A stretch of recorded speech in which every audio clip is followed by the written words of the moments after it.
Chronicles, chapter 10. Now the Philistines fought against Israel, and the men of Israel fled from before the Philistines, and fell down slain in Mount Gilboa. And the Philistines followed hard after Saul, and after his sons.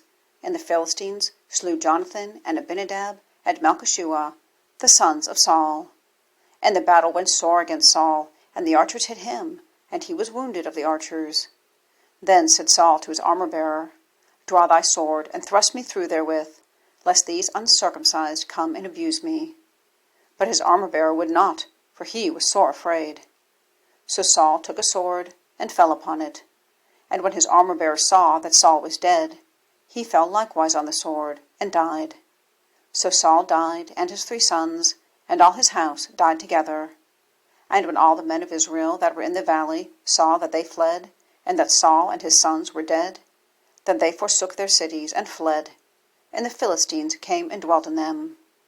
And it came to pass on the morrow, when the Philistines came to strip the slain, that they found Saul and his sons fallen in Mount Gilboa. And when they had stripped him, they took his head and his armour, and sent into the land of the Philistines round about, to carry tidings unto their idols, and to the people. And they put his armour in the house of their gods, and fastened his head in the temple of Dagon. And when all Jabesh Gilead heard all that the Philistines had done to Saul, they arose, all the valiant men, and took away the body of Saul, and the bodies of his sons, and brought them to Jabesh, and buried their bones under the oak in Jabesh, and fasted 7 days. So Saul died for his transgression, which he committed against the Lord, even against the word of the Lord, which he kept not, and also for asking counsel of one that had a familiar spirit, to inquire of it, and inquired not of the Lord.